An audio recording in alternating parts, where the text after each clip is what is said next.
No, this Sana. You're speaking to Sana. Then, okay. Eric is my producer. All right. Yeah. Well, let's start first with these ratings that have come in. And I'm sure you look at the key drivers. First of all, some education.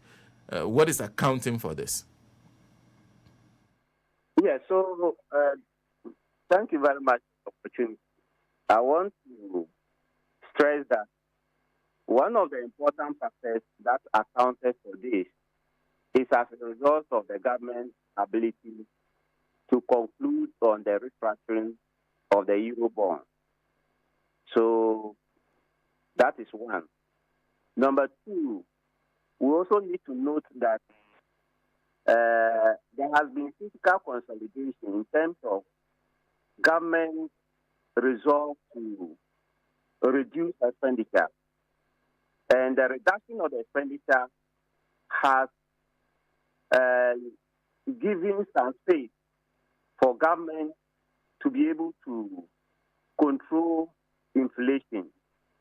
And also, if you remember recently, especially at the first quarter of the year, Ghana Statistical Service indicated that the economy has grown about 4% or 4 to 5%. And then the reduction in inflation is also key.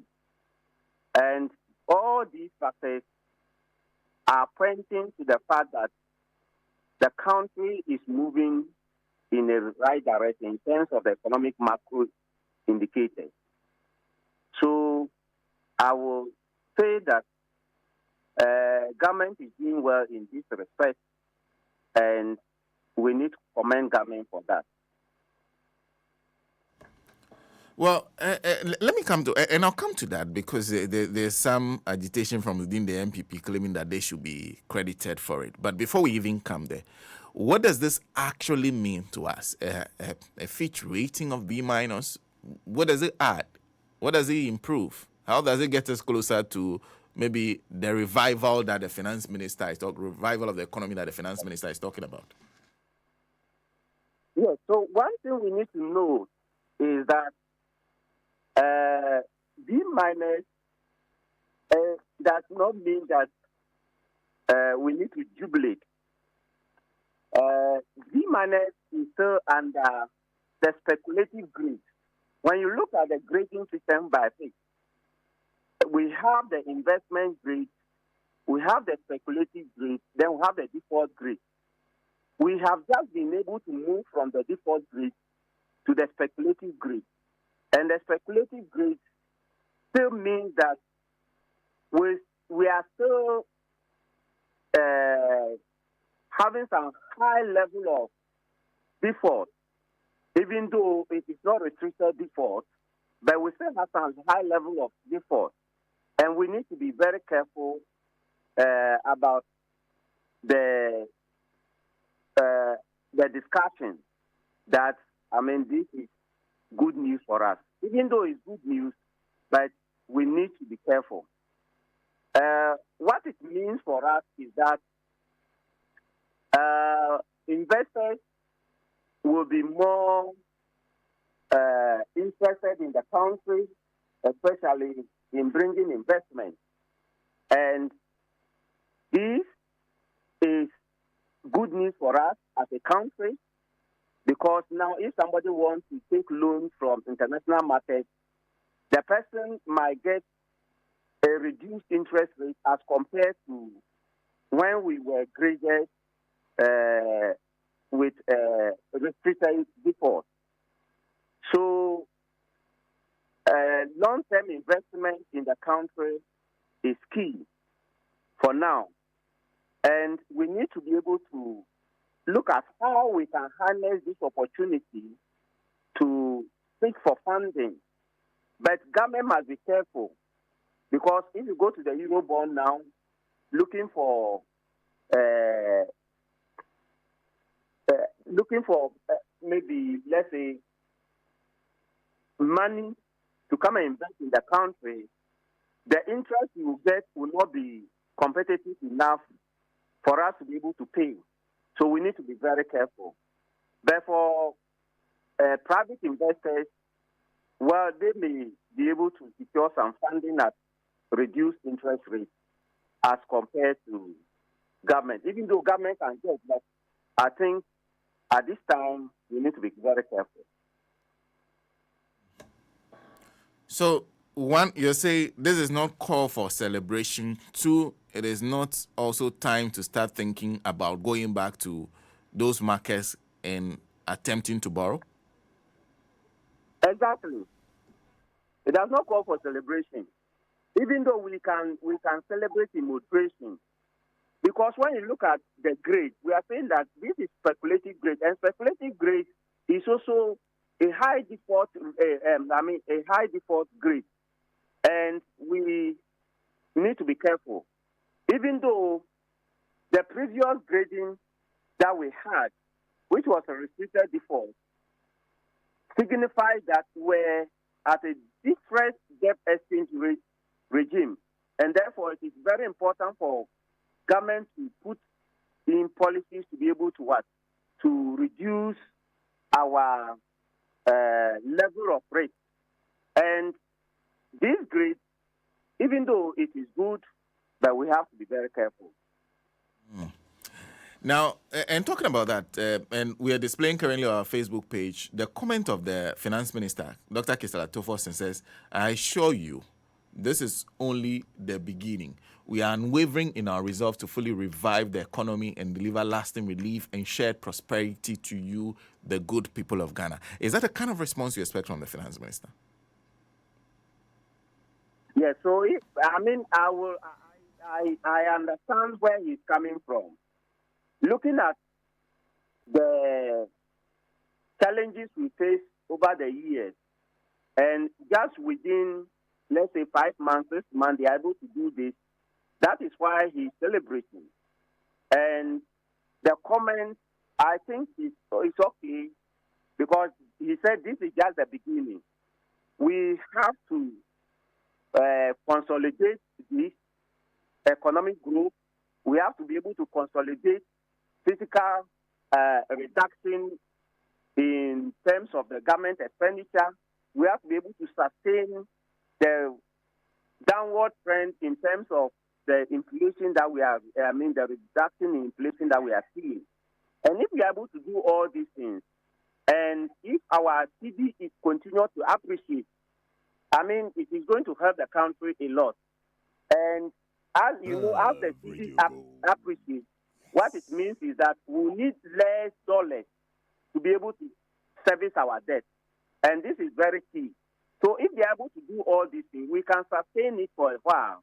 But let's just pray that we shouldn't have some external factors that will affect the economy in the future. And talking about external factors affecting the economy, could one of those factors be the current conflict between Israel and Iran? Because there are those who are suggesting, and of course, we are already seeing the upward movement of fuel prices on the international market because Iran is a major contributor to the total consumption of crude oil by all of us, the world. So could that be one of the big shocks that could impact our move towards reviving the economy? Yes, thank you very much. I think for Iran and Israel issue, it is something that we have to pray, because if it is going to escalate and other Arab countries, which we know are key in the production of oil, then this war, it is going to affect the oil price at the international market. And basically, we are net importer of oil. And this would trickle down to the economy. And when the fuel prices go up, as you are aware, many other things in the country will also be affected. And therefore, we need to pray that this should not escalate. Notwithstanding that, there are homegrown policies that we can put in place to minimize the effect of this. Even though we might get the ripple effect, but we can minimize it, especially if we are able to consolidate our fiscal policy, if we are able to sustain the economic growth, or we are able to invest in the production of agricultural produce, such that food prices in the country go down, then it will, reduce the effect of the oil price. But we need to be careful. And as an economist, as an agricultural economist, I'm always particular about the investment we put in our agriculture sector. And if you're able to do that, and we know most of our inflation is being driven by the food prices and some other factors like the fuel. But if you're able to control the food prices in the country, I think it will minimize the effect. So we have to do better with food production. Exactly. Then let me conclude on this note, because the New Patriotic Party says this upgrade is their legacy. What we are seeing is their legacy, that they should be credited for this upgrade that Ghana has seen. What do you say? It is laughable anyway. The issue is that we are not saying that they have not played part in the country achieving this upgrade. But the issue is that the rate at which the country has, the economic indicators have improved is very drastic as compared to their time. Things were more slower as compared to now. And we need to give credit to this government. The government has put in place a lot of fiscal policies, a lot of monetary policies that is driving these upgrades. And we need to give credit to them. We could have gotten this upgrade, but this could have taken a longer time as compared to, what this government has done to be able to achieve this upgrade. So we cannot give show credit to NDC government, but NDC government has done very well. Looking at where we started from December last year, where inflation was around 24%. Now inflation is around 18%, and we are seeing downward trend of the inflation. We are seeing that the economy is growing at a rate of 4%, and this needs to be. We need to actually give credit to this government. And not only that, we need to also talk about the fact that they have been able to put in place policies that help in appreciation of the cedi. And this couldn't have been done by the NDC government, especially with the fact that the appreciation of the cedi is being driven by this, the establishment of the gold board. And we need to also give credit to NDC government. Prof, thank you. Thank you very much for speaking to us. Professor Franklin Mabe is with the University of Development Studies. He's an economist speaking to us on the analysis on this whole matter of the Fitch ratings. Is B- with a stable outlook. B- with a stable outlook.